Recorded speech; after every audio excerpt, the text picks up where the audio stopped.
Okay students, तो આપણે વિકલ સમીકરણ શું છે એ પહેલાં સમજીએ કે કોન્સેપ્ટ ઓફ ડિફરન્શિયલ ઇક્વેશન. તો પહેલાં એની ડેફિનેશન જોઈએ. ડેફિનેશન એસક્યુમાં પૂછી શકાય છે.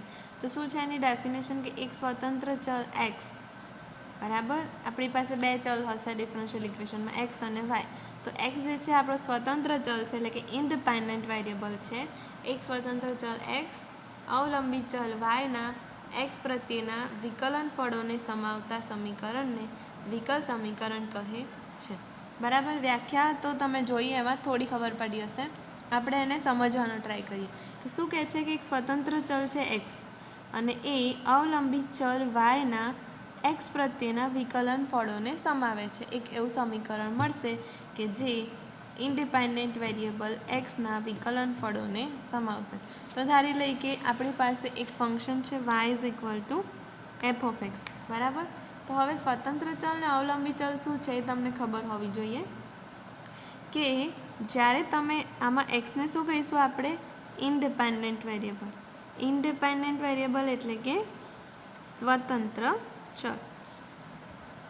F of x y is equal to f of x, આવું ફંક્શન આપણે બહુ બધી વાર જોયું છે. અને વાય જે છે શું થશે, અવલંબી ચલ એટલે કે ડિપેન્ડન્ટ વેરિયેબલ. કેવી રીતે થશે એ જોઈએ કે જ્યારે આપણે એફ ઓફ એક્સમાં એક્સની વેલ્યુ બદલીશું ત્યારે વાયની વેલ્યુમાં ચેન્જ થશે. એટલે કે વાયની વેલ્યુ કોના ઉપર આધાર રાખે છે, એક્સની વેલ્યુ પર. ધારો કે આપણે એક્ઝામ્પલ લઈએ કે આપણને એફ ઓફ એક્સ બરાબર x square plus x plus 2 f of x આપેલું છે, બરાબર, અને y is equal to f of x, અને એફ ઓફ એક્સ છે x square plus x plus 2. તો આપણે એક્સની કિંમત સપોઝ 0 મૂકીએ તો વાયની કિંમત શું મળે આપણને, 0નો સ્ક્વેર પ્લસ 0 પ્લસ 2, તો શું મળશે 2.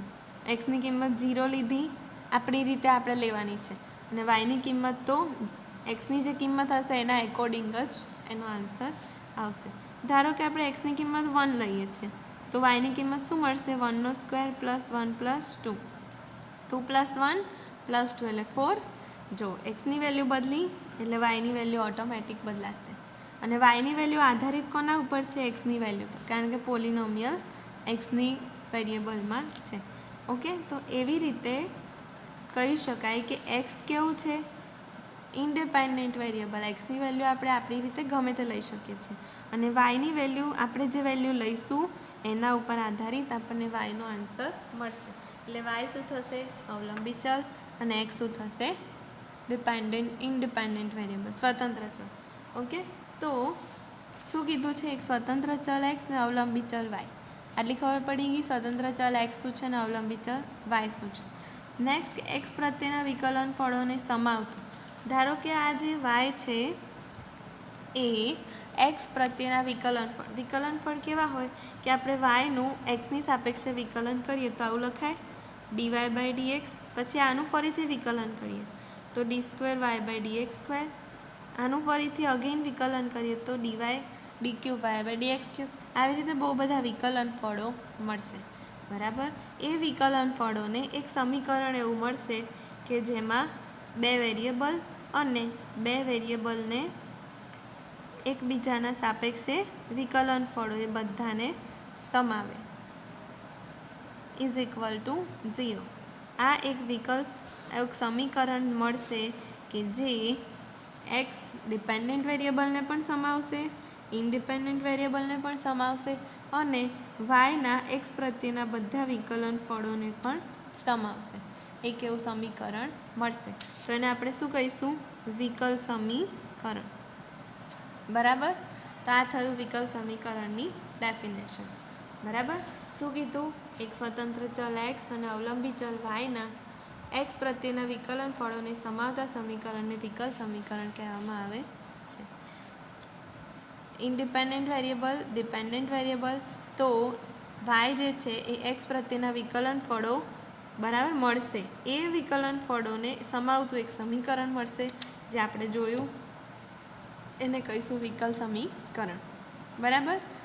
ઓકે, તો નેક્સ્ટ ટોપિક જે છે આપણો વિકલ સમીકરણ સમજ્યા. હવે વિકલ સમીકરણની કક્ષા અને પરિમાણ એ શું છે આપણે નેક્સ્ટ લેક્ચરમાં જોઈશું.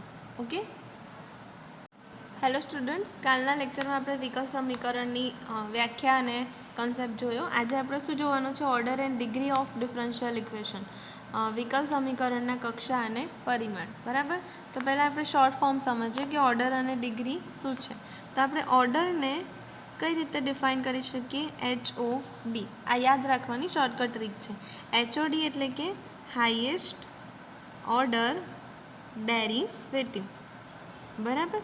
હાઈએસ્ટ ઓર્ડર ડેરિવેટિવ એટલે કે સમીકરણમાં આપણને જે સમીકરણ આપેલું હશે કે જેના આપણે કક્ષા અને પરિમાણ ફાઇન્ડ કરવાના છે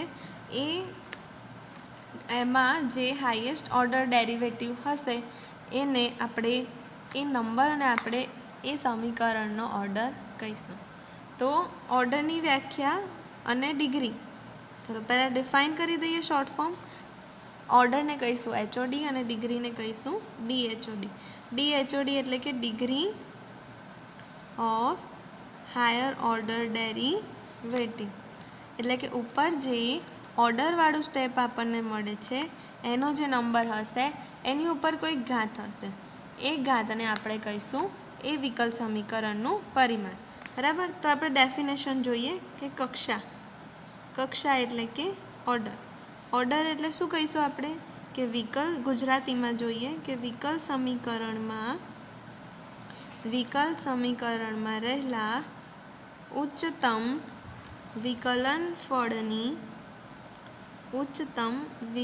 ફળની કક્ષાને વિકલ સમીકરણની કક્ષા કહેવામાં આવે છે.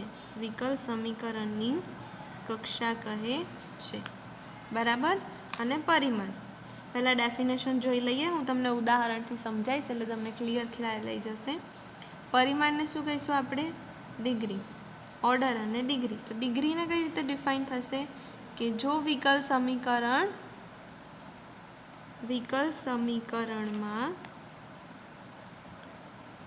રહેલા ઉચ્ચતમ વિકલન ફળના ઘાતાંકની, જે ઉચ્ચતમ વિકલન ફળ હશે એના ઉચ્ચતમ ઘાતાંકની મેક્સિમમ જે નંબર હશે એની ઉપર એ થશે આપણું પરિમાણ. બરાબર. વિકલ સમીકરણમાં રહેલા ઉચ્ચતમ વિકલન ફળના ઉચ્ચતમ ઘાતાંકને વિકલ સમીકરણનું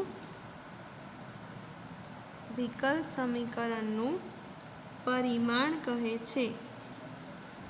ડેફિનેશન જોઈ લો એકવાર કે વિકલ સમીકરણમાં રહેલા ઉચ્ચતમ વિકલન ફળની કક્ષાને વિકલ સમીકરણની કક્ષા કહે છે. અને જે ઉચ્ચતમ વિકલન ફળ જે છે એની ઉપર કોઈ ઘાતાંક હશે તો એ પણ મેક્સિમમ. ધારો કે બે સેમ થઈ જાય તો એમાંથી આપણે મેક્સિમમ લેવાનો છે. આપણે એક્ઝામ્પલ તરફ જોઈએ એટલે તમને વધારે ખ્યાલ આવે. તો આપણને એક્ઝામ્પલ ધારો કે આવો આપેલો છે. આ SQમાં પૂછાઈ શકે છે કે find order and degree of this equation, કે આ વિકલ સમીકરણની કક્ષા અને પરિમાણ શોધો. તો ધારો કે આપણને એક આવું ડિફરન્શિયલ ઇક્વેશન આપેલું છે dy/dx hall cube plus y² = 0. બરાબર. તો આવું એક વિકલ સમીકરણ આપેલું છે એનું આપણે કક્ષા અને પરિમાણ જોવાનું છે. એટલે કક્ષા, આનો ઓર્ડર શું થશે અને આનું પરિમાણ એટલે કે ડિગ્રી શું થશે એ આપણે ફાઇન્ડ કઈ રીતે કરીશું?